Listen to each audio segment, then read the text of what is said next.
నమస్కారం, కృష్ణతేజ వార్తలకి స్వాగతం. ముందుగా వార్తల్లోని ముఖ్యాంశాలు. జిల్లా వ్యాప్తంగా ఆర్టీసీ బస్సులు బంద్. డిపోలకే పరిమితమైన 1450 బస్సులు. తొలి రోజు 22 కోట్లు నష్టం. ఆర్టీసీ బంద్లో తిరుమలకు మినహాయింపు ఇచ్చిన కార్మికులు. శ్రీవారి భక్తులకు మెరుగైన సదుపాయాల కల్పనకు కృషి. టీటీడీ పాలక మండలి సభ్యుడిగా బాధ్యతలు స్వీకరించిన సినీ దర్శకులు రాఘవేంద్రరావు. అంగరంగ వైభవంగా ప్రారంభమైన తిరుపతి గంగ జాతర. బైరాగి వేషంలో మొక్కులు తీర్చుకున్న భక్తులు. నగరంలో వారం రోజుల పాటు జాతర సందడి. ఎర్రచందనం 2వ విడత విక్రయానికి ఉత్తర్వులు జారీ చేసిన ప్రభుత్వం. 3500 మెట్రిక్ టన్నుల దుంగలను గ్లోబల్ టెండర్ల ద్వారా అమ్మకానికి సిద్ధం. దేశంలో మతతత్వ శక్తుల వ్యాప్తికి కేంద్రం సహకరిస్తుంది. సిపిఐ నారాయణ వెల్లడి. గ్రామీణ ప్రాంతాల్లో పార్టీ బలోపేతానికి కామ్రేడ్లు కృషి చేయాలని పిలుపు. ఆర్టీసీ కార్మికులపై కక్ష సాధింపు ధోరణికి ఆర్టీసీ యాజమాన్యం పాల్పడుతున్నదని సిపిఐ జాతీయ నేత డాక్టర్ కె నారాయణ తెలిపారు. ఆర్టీసీ కార్మికులకు 43% ఫిట్మెంట్ ఇవ్వాలని కోరుతూ జిల్లా వ్యాప్తంగా ఆర్టీసీ కార్మికులు చేస్తున్న సమ్మెకు సిపిఐ జాతీయ నేత నారాయణ, ఇతర సిపిఐ నాయకులు తిరుపతి ఆర్టీసీ బస్టాండ్లో సమ్మెలో పాల్గొని కార్మికులకు సంఘీభావం తెలిపారు. ఈ సందర్భంగా నారాయణ మాట్లాడుతూ ఎన్జీఓలకు ఇటీవలే ప్రభుత్వం ఫిట్మెంట్ను విడుదల చేసిందన్నారు. కష్టపడే ఆర్టీసీ కార్మికులకు ఫిట్మెంట్ ఇవ్వకపోవడం దారుణమని చెప్పారు. ప్రభుత్వ దివాళాకోరు విధానం వల్ల నష్టం వస్తోందని, కార్మికుల వర్గాన్ని దెబ్బతీయడమే ఆర్టీసీ యాజమాన్యం లక్ష్యమని ఆరోపించారు. 3-4 నెలలుగా ఆర్టీసీ కార్మికుల యాజమాన్యంతో చర్చలు జరిపినా పట్టించుకోలేదన్నారు. ఆర్టీసీ కార్మికులు చేస్తున్న సమ్మెకు ప్రజలు, ప్రయాణికులు సహకరించాలని కోరారు. ఈ సమ్మెలో అన్ని ఆర్టీసీ కార్మిక సంఘాల నేతలు ఆవుల ప్రభాకర్ యాదవ్, ప్రకాష్, నరసింహులు, పరశురాం, సిపిఐ నేతలు రామానాయుడు, వెంకయ్య, పెంచలయ్య, కార్మికులు పాల్గొన్నారు. జిల్లా వ్యాప్తంగా 14 ఆర్టీసీ డిపోల్లో 1450 బస్సులున్నాయి. సమ్మె ప్రభావం ప్రయాణికులపై పడనుంది. తిరుమల డిపో బస్సులను మాత్రం సమ్మె మినహాయింపునిచ్చి బస్సులను నడుపుతున్నారు. శ్రీవారి భక్తుల సౌకర్యార్థం తిరుమల డిపోకు సంబంధించిన 110 బస్సులు మాత్రమే తిరుగుతున్నాయి. తిరుపతి ఆర్టీసీ బస్టాండ్లో ప్రయాణికులను దృష్టిలో పెట్టుకుని అధికారులు ప్రత్యామ్నాయ ఏర్పాట్లకు సన్నద్ధమవుతున్నారు. దూర ప్రాంతాలకు, ఇతర రాష్ట్రాలకు వెళ్లే ప్రయాణికులు ఆర్టీసీ బస్టాండ్లో పడిగాపులు కాస్తున్నారు.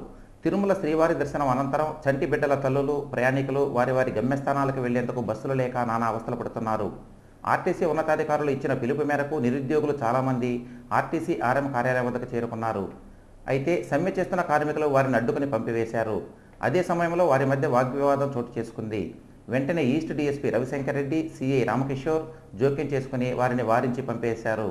కార్మికులకు వ్యతిరేకంగా నిరుద్యోగులు నినాదాలు చేశారు. ఈ సందర్భంగా కార్మికుల సమ్మె, మరోపక్క తాత్కాలిక ఉద్యోగాల్లో చేరేందుకు వచ్చిన నిరుద్యోగులతో బస్టాండ్ ఆవరణలో గందరగోళ పరిస్థితులు నెలకొన్నాయి. ఆర్టీసీ అధికారులు మాత్రం తమను పట్టించుకోలేదని నిరుద్యోగులు వాపోతున్నారు. సిపిఐ పార్టీని ప్రతి కార్యకర్త గ్రామాల్లో బలోపేతం చేయడానికి కృషి చేస్తున్నారని, ఇది మంచి తరుణమని సిపిఐ రాష్ట్ర కార్యదర్శి నారాయణ అన్నారు. తిరుపతిలోని లెనిన్ ప్రగతి నగర్లో పార్టీ జెండాను ఆయన ఆవిష్కరించారు. ఈ సందర్భంగా పలు గృహాలకు వెళ్లి ప్రజలను పలకరించారు. అనంతరం ఏర్పాటు చేసిన సమావేశంలో ఆయన మాట్లాడుతూ ప్రభుత్వం గృహ నిర్మాణ పథకాలను పూర్తిగా మర్చిపోయిందని, ప్రజలకు సాంఘికపరమైన అవసరాలు ఎన్నో ఉన్నా వాటిపై దృష్టి సారించకపోవడం విచారకరమన్నారు. ప్రతి ఇంటికి మరుగుదొడ్లు అవసరమని, దీనిపై ప్రభుత్వాలు చిత్తశుద్ధితో పనిచేయాలని అన్నారు. కేంద్రంలో మోదీ ప్రభుత్వం వచ్చిన తరువాత మతోన్మాదం ఎక్కువైందని, దీనిపై చర్యలు తీసుకోవాలని ప్రభుత్వాన్ని హెచ్చరించారు. గ్రామాల్లో ఆర్ఎస్ఎస్ వారు మతాలను అడ్డుపెట్టుకుని అన్నదమ్ములుగా మెలుగుతున్న వారిని ఘర్షణలతో రెచ్చగొడుతున్నారని అన్నారు. బీజేపీ ప్రభుత్వం మతోన్మాదాలను రెచ్చగొడుతూ పబ్బం గడుపుకుంటోందని, ఇది పద్ధతి కాదని అన్నారు. ప్రతి కార్యకర్త సిపిఐ పార్టీని గ్రామాల్లోకి తీసుకెళ్లాలని, కమ్యూనిస్ట్ పార్టీల గురించి తెలియజేయాలని అన్నారు. సమాజంలో ఈరోజు రాజకీయాలను డబ్బు శాసిస్తోందని, ఈ విధానం కనుమరుగైనప్పుడు సిపిఐ పార్టీ ప్రజలకు గుర్తుకు వస్తుందని అన్నారు. ఈ కార్యక్రమంలో పలువురు సిపిఐ నాయకులు, కార్యకర్తలు పాల్గొన్నారు. చంద్రగిరి ప్రజలకు నర్సింగాపురం సింగిల్ విండో బ్యాంకు సేవలు విస్తరింపజేస్తామని DCCB bank chairman Amasha Rajasekhar Reddy అన్నారు.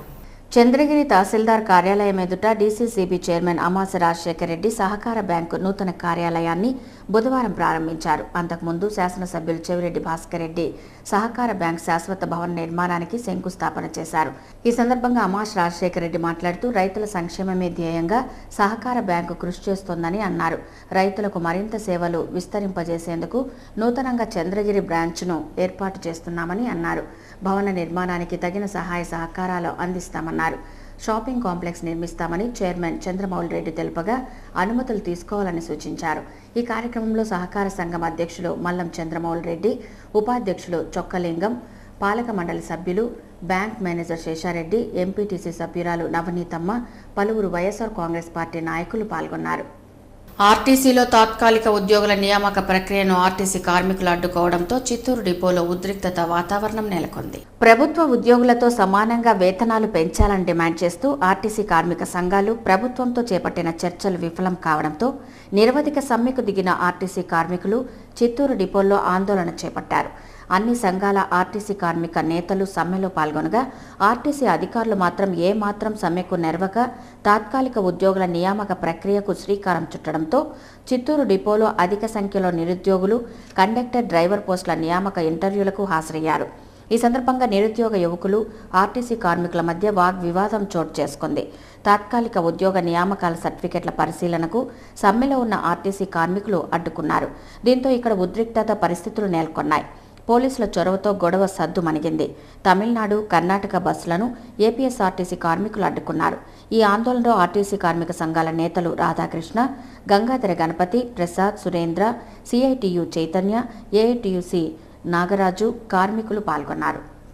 రాష్ట్ర ప్రభుత్వం ఎంతో ప్రతిష్టాత్మకంగా తలపెట్టిన నీరు చెట్టు కార్యక్రమంలో ప్రతి ఒక్కరూ భాగస్వామ్యులు కావాలని ఎంపీడీఓ డాక్టర్ వెంకట్ నారాయణ అన్నారు. చంద్రగిరి మండలం రెడ్డివారిపల్లి, బుచ్చినాయుడుపల్లి గ్రామ పంచాయతీలలో నీరు చెట్టు కార్యక్రమంపై గ్రామ సభలు నిర్వహించారు. ఈ సందర్భంగా ఆయన మాట్లాడుతూ నీటి తీవ్రతను దృష్టిలో ఉంచుకొని ప్రతి ఒక్కరూ వర్షపు నీటిని వృధా చేయకుండా నిల్వ ఉంచేటట్లు చూడాలన్నారు. తద్వారా భూగర్భ జలాలు అడుగంటకుండా చర్యలు తీసుకోవచ్చునన్నారు. ప్రతి ఒక్కరూ నీటిని పొదుపు చేసి ఒక్కొక్కరు ఒక్కొక్క చెట్టును పెంచాలన్నారు. నీరు చెట్టు కార్యక్రమం అమలులో చెక్ డ్యాంల నిర్మాణానికి నిధులు కేటాయించాలని అధికారులను కోరారు. ఈ కార్యక్రమంలో సర్పంచులు మున్నార్ బి, ఎంపీటీసీ సభ్యులు నాగరాజు, ఉప sarpanch Ramachandra Reddy, APO Asharani, irrigation JE Murali, forest beat officer Munikrishna Reddy, గ్రామస్తులు పాల్గొన్నారు. ప్రపంచ ప్రసిద్ధిగాంచిన అరుదైన అటవీ సంపదగా పేరొందిన ఎర్రచందనం నిల్వలను 2వ పర్యాయం విక్రయించేందుకు రాష్ట్ర ప్రభుత్వం ఉత్తర్వులను జారీ చేసింది. 4 నెలల క్రితం మొదటి విడతగా 1000 మెట్రిక్ టన్నుల ఎర్రచందనాన్ని విక్రయించగా 800 కోట్లకు పైగా ఆదాయం వచ్చింది. అయితే ఇటీవల కాలంలో ఎర్రచందనం అక్రమ రవాణాపై రాష్ట్ర ప్రభుత్వం ఉక్కుపాదం మోపడమే కాక అక్రమార్కులను పోలీసులు ఎక్కడికక్కడ అరెస్టు చేసి ఎర్రచందనం దొంగలను స్వాధీనం చేసుకుంటున్నారు. ఈ క్రమంలో 2వసారి ప్రభుత్వం విక్రయించే ఎర్రచందనానికి డిమాండ్ పెరుగుతున్నదని అధికారులు పేర్కొంటున్నారు. ఈ నేపథ్యంలోనే ఎర్రచందనం 2వ విడత విక్రయానికి రాష్ట్ర ప్రభుత్వం బుధవారం ఉత్తర్వులు జారీ చేసింది. 2వ విడతలో గ్లోబల్ టెండర్లలో 3500 మెట్రిక్ టన్నుల ఎర్రచందనాన్ని విక్రయించేందుకు ప్రభుత్వం ఉత్తర్వులు జారీ చేసింది. వాటిలో ఏ గ్రేడ్ దుంగలలో టన్ను 30 లక్షలు, బి గ్రేడ్ 20 లక్షలు, సి గ్రేడ్ 12 లక్షల చొప్పున ఈ టెండర్ ద్వారా విక్రయించేందుకు ప్రభుత్వం పేర్కొంటూ ఉత్తర్వులు జారీ చేసింది. తిరుపతిలో అనుమతి లేకుండా నిర్వహిస్తున్న నీటి శుద్ధి కేంద్రాలపై చర్యలు తీసుకోవాలని మున్సిపల్ కమిషనర్ను కలిసి విన్నవించినట్లు చిత్తూరు జిల్లా Telugu Desam party vice president Saptagiri Prasad పేర్కొన్నారు. తెలుగుదేశం పార్టీ జిల్లా వైస్ ప్రెసిడెంట్ సప్తగిరి ప్రసాద్ బుధవారం మీడియాతో మాట్లాడుతూ తిరుపతి నగరంలో సుమారు 500 నీటి శుద్ధి విక్రయ కేంద్రాలు ఉన్నాయన్నారు. వీటిలో అధికారికంగా అనుమతులు ఉన్న వేల మీద లెక్కపట్టి వచ్చునని చెప్పారు. మిగిలినవి ఎలాంటి అధికారిక అనుమతులు లేకుండా అనధికారికంగా నిర్వహిస్తున్నారని తెలిపారు. ధనార్జనే ధ్యేయంగా నీటిని శాస్త్రీయ పద్ధతుల్లో శుద్ధి చేయకుండా కొన్ని రసాయనాలను కలిపి రుచి కలిగేలా చేసి ధనార్జనే ధ్యేయంగా విక్రయిస్తున్నారని తెలిపారు. అధికారులు సైతం ఇటువంటి నీటి శుద్ధి కేంద్రాలను పరిశీలించి తగిన చర్యలు తీసుకుని ప్రజా ఆరోగ్యాన్ని కాపాడాలని తిరుపతి మున్సిపల్ కమిషనర్కు వినతి పత్రం ఇచ్చి విన్నవించారు. ఇకనైనా సంబంధిత అనధికార నీటి శుద్ధి కేంద్రాలపై అధికారులు చట్టపరమైన చర్యలు తీసుకోవాలని డిమాండ్ చేశారు. రాష్ట్ర వ్యాప్తంగా ఆర్టీసీ ఉద్యోగులు బంద్ పాటిస్తుండగా తిరుమలకు వచ్చే శ్రీవారి భక్తుల సౌకర్యార్థం ఆర్టీసీ బంద్ నుంచి తిరుమలకు మినహాయింపు ఇచ్చారు. తిరుమలలోని ఆర్టీసీ డిపోకు చెందిన 114 బస్సులు తిరుమల నుండి అలిపిరి వద్ద గల బాలాజీ లింక్ బస్టాండ్ వరకు నడిచాయి. సుదూర ప్రాంతాల నుంచి శ్రీవారి దర్శనార్థం తిరుమలకు వచ్చిన భక్తులు ఎలాంటి ఇబ్బందులు తలెత్తకుండా ఉండేలా గుర్తించి ఆర్టీసీ కార్మికులు తిరుమలను మినహాయించారు. బుధవారం ఉదయం నుంచి తిరుమల తిరుపతి ఘాట్ రోడ్లో బస్సులు యథావిధిగా నడిచాయి. తిరుమలకు వచ్చే భక్తులను ఇబ్బంది పెట్టడం మంచిది కాదని భావించే ఆర్టీసీ బంద్ నుంచి తిరుమలకు మినహాయింపు ఇచ్చినట్లు ఆర్టీసీ కార్మికులు పేర్కొన్నారు. శ్రీవారి భక్తులకు కల్పిస్తున్న సౌకర్యాల పట్ల దృష్టి సారించి మెరుగైన సదుపాయాల కల్పనకు తగు సూచనలు సలహాలు టీటీడీ బోర్డుకు నివేదిస్తానని ప్రముఖ దర్శకులు రాఘవేంద్రరావు అన్నారు. టీటీడీ ధర్మకర్తల మండలి సభ్యునిగా సినీ దర్శకుడు రాఘవేంద్రరావు బుధవారం బాధ్యతలను స్వీకరించారు. ఉదయం 9:30 ఆలయంలోని బంగారు వాకిలి వద్ద గరుడాల్వార్ సన్నిధిలో టీటీడీ ఈవో సాంబశివరావు రాఘవేంద్రరావుచే ప్రమాణ స్వీకారం చేయించారు. సినీ నటుడు నాగార్జున అన్నమయ్య చిత్రం యూనిట్తో కలిసి ప్రమాణ స్వీకారంలో పాల్గొన్నారు.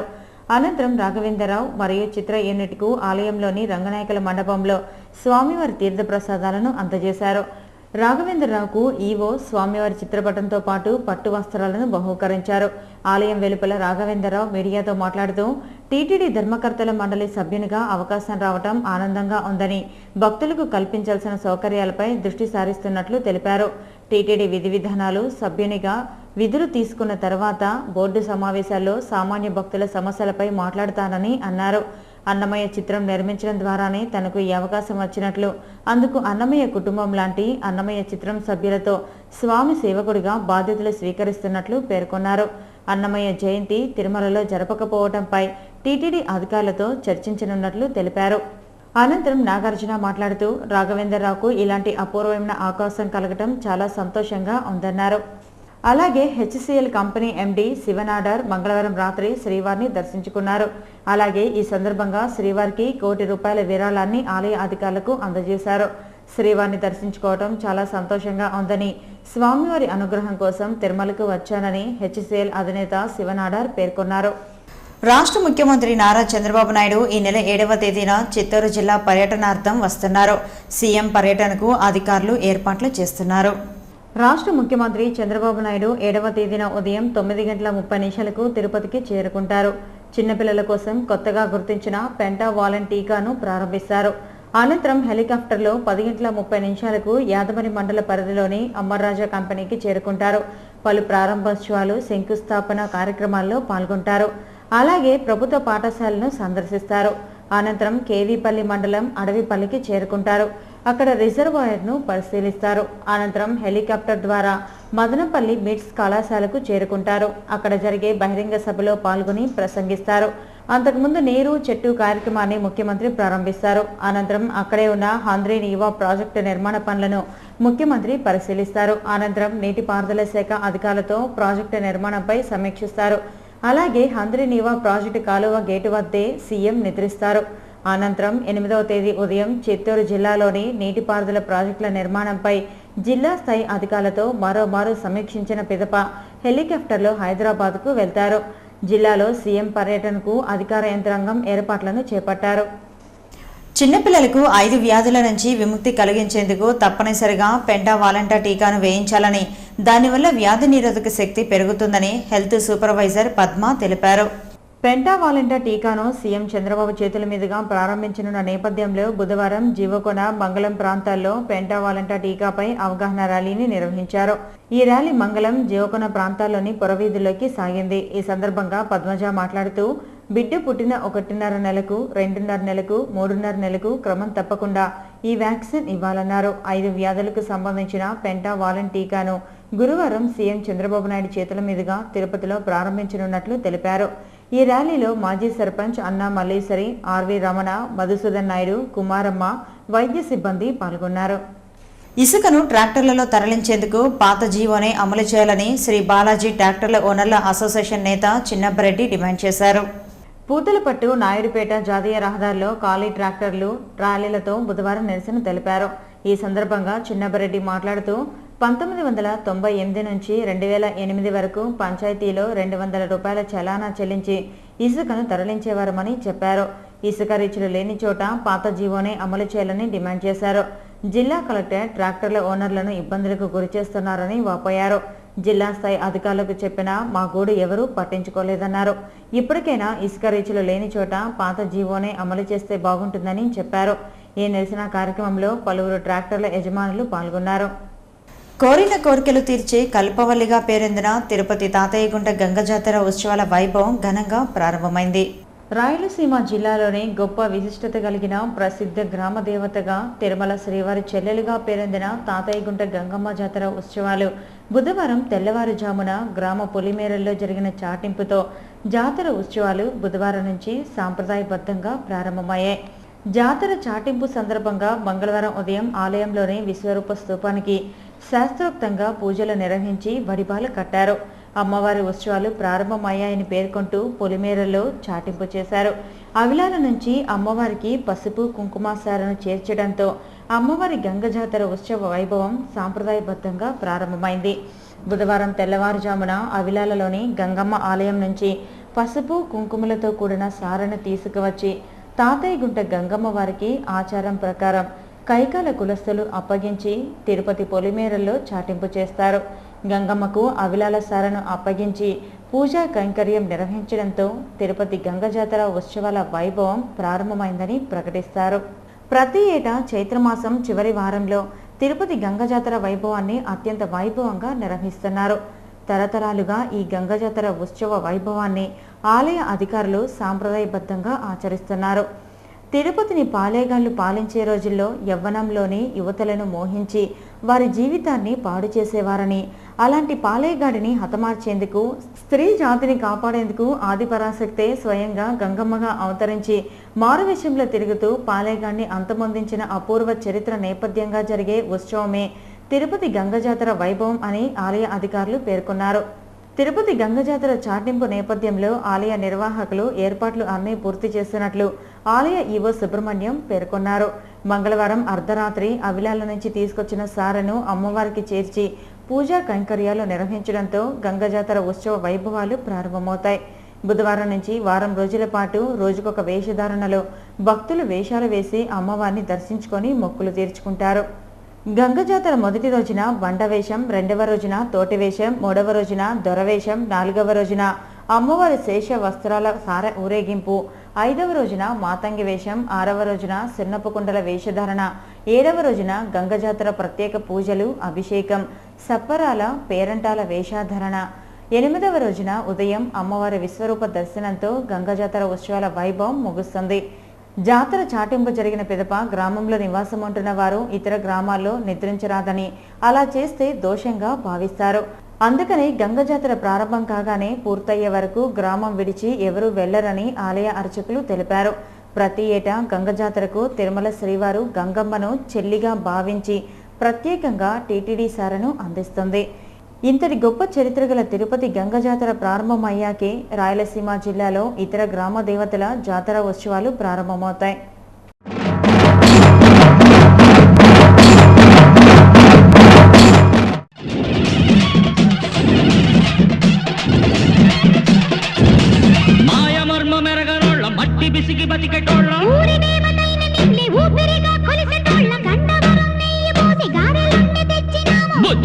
కళ్ళుకుండా ఎండబెట్టుకొచ్చినాము దండాలు దండాలు అమ్మోరు తల్లిలో శతకోటి దండాలు మాయమ్మ తల్లిలో పొట్టేళ్లు తెచ్చాము అమ్మోరు తల్లిలో పొంగళ్ళు పెట్టాము మాయమ్మ తల్లిలో ఆరగించి మమ్మేలు అమ్మోరు తల్లు దండాలు దండాలు అమ్మోరు తల్లిలో శతకోటి దండాలు మాయమ్మ తల్లిలో.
తిరుపతి గ్రామదేవత తాతాయగుంట గంగమ్మ జాతర సందర్భంగా స్థానిక నిమ్మకాయల వీధిలో జై సమైక్యాంధ్ర పార్టీ రాష్ట్ర అధికార ప్రతినిధి నవీన్ కుమార్ రెడ్డి అంబళ్లు పంపిణీ చేశారు. తిరుపతి గంగ జాతర సందర్భంగా నిమ్మకాయల వీధి యూత్ ఆధ్వర్యంలో జై సమైక్యాంధ్ర పార్టీ రాష్ట్ర అధికార ప్రతినిధి నవీన్ కుమార్ రెడ్డి నిమ్మకాయల వీధిలో అంబళ్లు పంపిణీ చేశారు.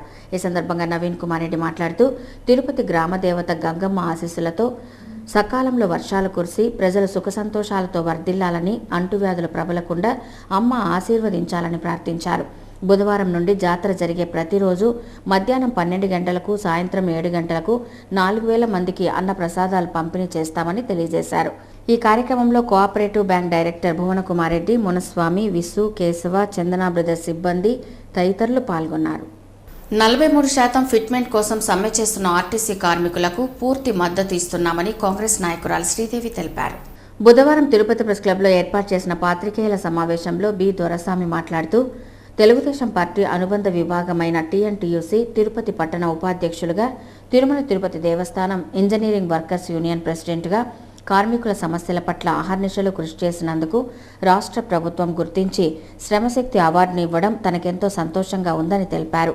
ఈ శ్రమశక్తి అవార్డు తనకు రావడానికి సహకరించిన గౌరవనీయులైన రాష్ట్ర ముఖ్యమంత్రి శ్రీ నారా చంద్రబాబు నాయుడు, కార్మిక శాఖ మంత్రికి, టీటీడీ చైర్మన్ చెదలవాడ కృష్ణమూర్తికి, టీఎన్టీయూసీ రాష్ట్ర ప్రధాన కార్యదర్శి జేవి నరసింహమూర్తికి కృతజ్ఞతలు తెలియజేశారు. ఈ కార్యక్రమంలో సుబ్రహ్మణ్యం, రవి, పురుషోత్తం, ఆంజనేయులు తదితరులు పాల్గొన్నారు. తిరుమల తిరుపతి దేవస్థానం ఇంజనీరింగ్ విభాగం వర్కర్స్ యూనియన్ ప్రెసిడెంట్గా కార్మిక సంక్షేమం కోసం కృషి చేసినందుకు ఆంధ్రప్రదేశ్ ప్రభుత్వ శ్రమశక్తి అవార్డు రావడం సంతోషంగా ఉందని TNTUC vice president B Doraswamy అన్నారు. రాత్రి పగలు తేడా లేకుండా ప్రయాణికులను గమ్యస్థానాలకు చేరుస్తున్న ఆర్టీసీ కార్మికులకు గతంలో చెప్పినట్లుగా ప్రభుత్వ ఉద్యోగులకు ఇస్తున్నట్లు 43% ఫిట్మెంట్ ఇవ్వాలని, వారు చేస్తున్న సమ్మెకు కాంగ్రెస్ పార్టీ పూర్తి మద్దతు ప్రకటిస్తోందని ఆ పార్టీ నాయకురాలు శ్రీదేవి తెలిపారు. ఇక తిరుమల సమాచారం. తిరుమలలో భక్తుల రద్దీ సాధారణంగా ఉంది. బుధవారం సాయంత్రానికి 36,338 మంది భక్తులు శ్రీవారిని దర్శించుకున్నారు. సర్వదర్శనానికి 13 కంపార్ట్మెంట్లలో భక్తులు వేచి ఉన్నారు. వారికి 7 గంటల దర్శన సమయాన్ని కేటాయించారు. నడకదారి భక్తులకు 5 కంపార్ట్మెంట్లలో వేచి ఉన్నారు.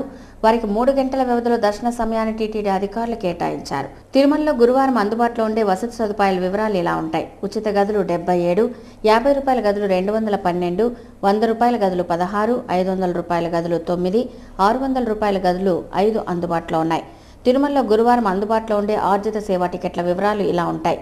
వసంతోత్సవం 63, సహస్ర దీపాలంకరణ సేవా టికెట్లు 235 అందుబాటులో ఉన్నాయి. కాగా బుధవారం వివిధ ప్రాంతాల నుంచి తిరుమలకు వచ్చిన భక్తులు శ్రీవారికి విరాళాలు అందజేశారు. 11 లక్షల రూపాయలను అన్నదానం, గో సంరక్షణ ట్రస్టులకు విరాళం ఇచ్చినట్లు టీటీడీ అధికారులు తెలిపారు. పోస్టాఫీస్ ద్వారా భక్తులకు విక్రయించే ప్రత్యేక ప్రవేశ దర్శనం టికెట్ల వివరాలు ఇలా ఉంటాయి. గురువారం ఉదయం 10 గంటల నుంచి మధ్యాహ్నం 1 గంట వరకు శ్రీవారి దర్శనార్థం అందుబాటులో ఉండే దర్శన టికెట్ల వివరాలు ఇలా ఉంటాయి. 10 గంటలకు 5, 11 గంటలకు 16, 12 గంటలకు 85, 1 గంటకు 75 అందుబాటులో ఉన్నాయి. Tirupati bullion gold jewellery and silver merchant association సమాచారం మేరకు గురువారం లోకల్ బులియన్ మార్కెట్లో బంగారం, వెండి ధరలు ఇలా ఉంటాయి. 24 క్యారెట్ల అపరంజి బంగారం 10 గ్రాముల ధర ₹27,240, 22 క్యారెట్ల నగల బంగారం 1 గ్రామ్ ధర ₹2,540, వెండి 1 కేజీ ధర ₹37,750, రీటైల్ వెండి 1 గ్రామ్ ధర ₹40.40. వార్తలు ముగించే ముందు ముఖ్యాంశాలు మరోసారి చూద్దాం. జిల్లా వ్యాప్తంగా ఆర్టీసీ బస్సులు బంద్. డిపోలకే పరిమితమైన 1450 బస్సులు. తొలి రోజు 22 కోట్లు నష్టం. ఆర్టీసీ బంద్లో తిరుమలకు మినహాయింపు ఇచ్చిన కార్మికులు. శ్రీవారి భక్తులకు మెరుగైన సదుపాయాల కల్పనకు కృషి. టీటీడీ పాలక మండలి సభ్యుడిగా బాధ్యతలు స్వీకరించిన సినీ దర్శకులు రాఘవేంద్రరావు. అంగరంగ వైభవంగా ప్రారంభమైన తిరుపతి గంగ జాతర. బైరాగి వేషంలో మొక్కులు తీర్చుకున్న భక్తులు. నగరంలో వారం రోజుల పాటు జాతర సందడి. ఎర్రచందనం 2వ విడత విక్రయానికి ఉత్తర్వులు జారీ చేసిన ప్రభుత్వం.